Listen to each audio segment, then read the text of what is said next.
internal checkpoints while our borders are wide open. I mean, how can our borders be wide open and the Border Patrol be completing the smuggling process, as one Border Patrol agent said, shipping them in with vouchers, but then I have to go through internal checkpoints and be, asked questions with these screening programs where they do behavioral analysis on me?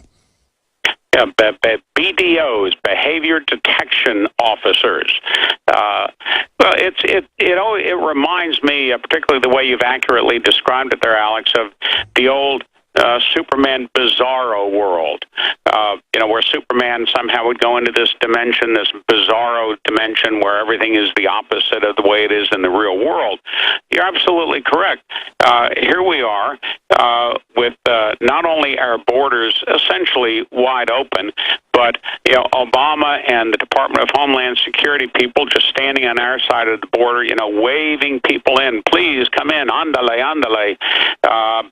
And then at the same time, we're subjecting American citizens who have, often forgotten, a legally recognized right to travel, being denied that fundamental right to travel simply because government agents have decided that they're going to stop you from doing so unless you do everything that they tell you to do. And every time they come up, you've mentioned, Alex, this pre-TSA pre-check program, they can never even make up their minds on that. They start that pre-check program, seems to be working fairly well, and now somebody was telling me the other day that, well, now they're making it random. So you sign up for it, and you go through, and sometimes it allows you to use it, sometimes it doesn't. I mean, the nonsense, absolute utter nonsense that you have to go through in order to exercise what the U.S. Supreme Court recognized half a century ago as a fundamental right, and that is the right to travel, is absolutely meaningless nowadays in the name of so-called security. Exactly. You can't have the federal government stick a checkpoint in front of something and say, this is the rules. I mean, you're a lawyer, you're an expert on these things, but explain it to me. But I've told you the common law, it's pretty simple. If the airline itself wanted to say, once you get to our gate, we're going to search you, you would decide whether or not you wanted to go through that. Maybe one airline didn't do it, one airline did, but that's free market. But you don't have the government itself say it's a privilege to travel. That's right. It's no longer a right, as almost everything that the government deals with nowadays. It's not a right, it's a privilege. I was talking with a local reporter here in Marietta, Georgia, the other day about a local police department that is spending a bunch of money to get a new license plate reader system. And they were saying, well, gee, now we can, during the holiday shopping season, we can send a patrol car through a mall parking lot, and within a matter of minutes, identify any cars that might have warrants outstanding or are stolen. Now, wait a minute. Now, if I want to go to a church, or I want to go to a business, or I want to go to a political event, or I just want to go out shopping, I'm subject now to having my license plate read, recorded, and a record made of that. And where you went, and that's what it's really all about. Let's talk about, I mean, it's just outrageous, and most of this is being driven by the tail wagging the dog, and that is federal monies. Federal monies are being made available to local police departments with this whiz-bang technology, so they snap it up, and we'll worry about the details later. Trust us, they say. Well, I don't. I don't trust government. Well, we know that they've been secretly, since Bill Clinton's days, putting up in test federal license plate reading cameras on major highways. Now they're proliferating all over the place. And imagine if Nazi Germany or the Soviets would have had this type of technology, what they would have done. These things always get abused. And as you said, they've caught San Francisco using them a few years ago to track where everybody goes and creating records. Now they want to use them to tax you by the mile. They use them at a lot of the toll roads now. It's proliferating, and it destroys any level of privacy. We've only got about 10 minutes left with former Congressman Bob Barr. Then we'll open the phones up and take calls and get into some other news. But we've got about a minute and a half before we go to break, sir. Shifting gears into Ferguson. I mean, in my view, this is total race baiting by the Democrats to change the subject. We've got attacks on whites, hammer murders going on. Farrakhan saying, you know, basically kill people. The Democrats, President Obama came out yesterday and said these youth have done nothing but done the right thing. And I mean, this is legitimizing a lot of criminal activity and equating it with free speech. What do you think the end game is here? The end game is the same as it is whether we're talking about TSA or the FEC or the FCC. It's all about the big C, control. One of the other aspects of what we see happening in Ferguson, I know you've looked at this and noticed this also, Alex. In addition to the rampant criminal activity and the race baiting and so forth that's been going on there. There was a very interesting sort of little noticed aspect to this. There was a group of folks called Oath Keepers. Oh, let's talk about them when we come back. Private citizens. I'd love to chat about that and where that's taken us. That's right. In fact, the police tried to basically shut that down. How dare private citizens try to stop the crime? We'll be back. Stay with us at Infowars.com and open the phones up. I'll give out the number coming up in about 10 minutes. You were getting into Oath Keepers when the break cut you off. Tell folks about that. Thank you once again, Alex. A lot of folks may not have noticed it, but shortly after the start of the most recent round of riots and lawlessness in Ferguson, there were a number of individuals who appeared to help businesses and on rooftops to help maintain order. These were private citizens, law-abiding private citizens, many of them military veterans, former law enforcement, and first responders, who simply have taken an oath to protect and uphold the Constitution. And they went to Ferguson, put themselves at risk, going there on their own to simply help local business and property owners protect their businesses. And rather than the police authorities in Missouri and Ferguson say, we really appreciate this. Thank you for helping us out. We obviously need the help. What did they get for their efforts?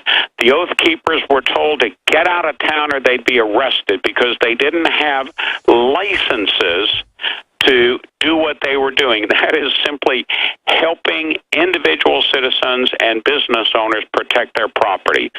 This is the state of affairs in America and the Western world today.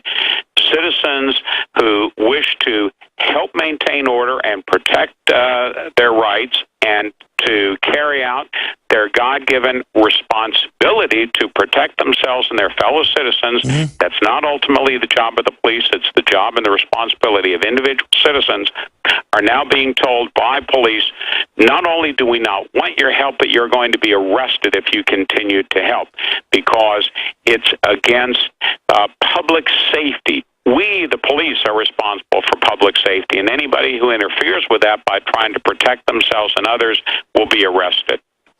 Well, that's what's happening here. And again, I've looked at the state laws in Missouri on this. We've had Stuart Rose, as a constitutional lawyer, on and the head of Oath Keepers on the nightly news to discuss what happened. The business owners asked them and said, yes, please do come. We've had some of the business owners on, the gun shops and others. They wanted the Oath Keepers to be on top of their property.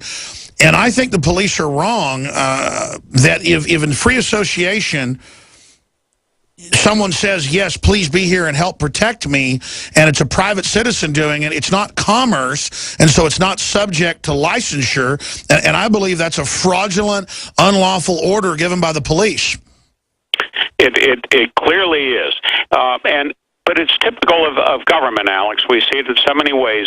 Government wants to have its cake and eat it, too. On the one hand, the police don't want to be liable for citizens being harmed, so they take the position, which is actually a legitimate one, that that people don't have a right to be protected by the police. But then on the other hand, they want to control people, so they don't want to leave the citizenry with the tools in their hands to actually protect themselves. So they say, well, yes, we don't have a responsibility to protect you, because if we did, then if we didn't, we could be liable for it. But we're going to be the ones that decide when and how to protect you, not you. And that sets the whole notion of individual responsibility and individual God-given rights on its head, and places absolute control, which is what government wants, in the hands of government officials.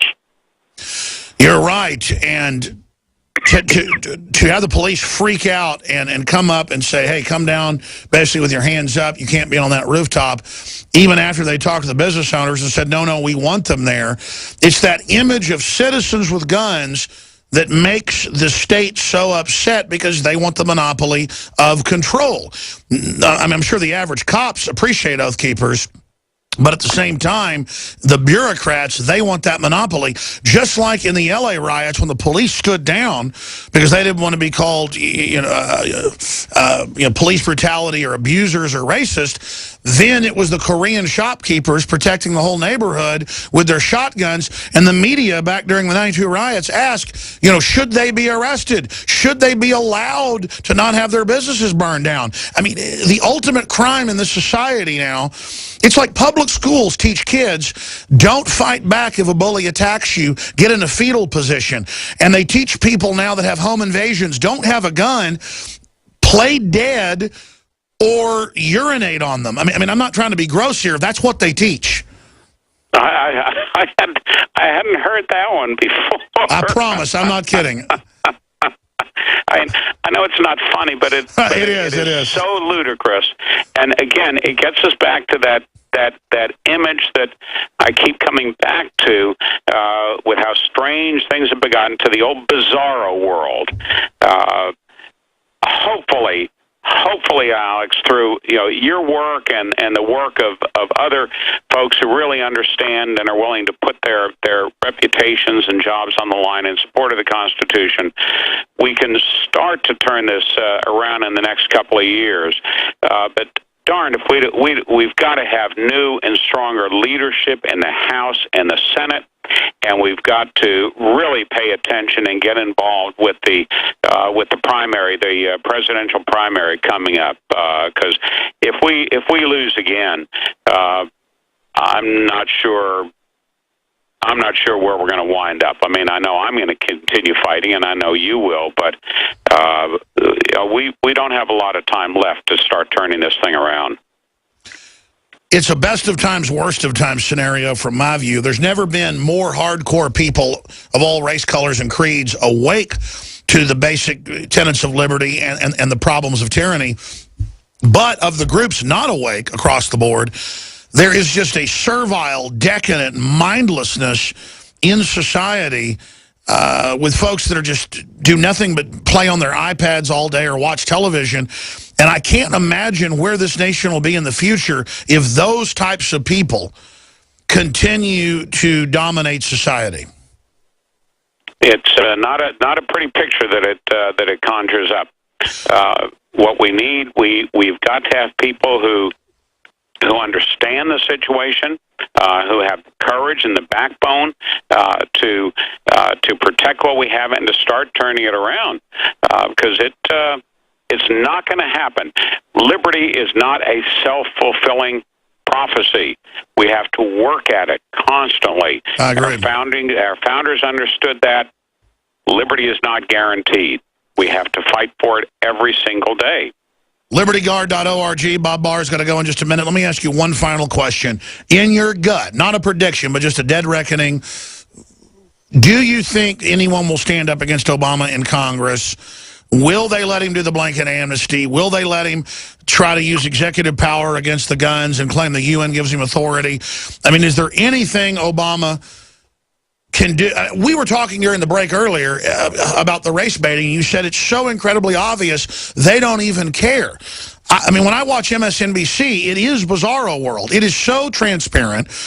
They are clearly villains, exacerbating a problem, and now they're defending rioting in Time Magazine. I mean, they're now beating people's brains out for no reason with hammers.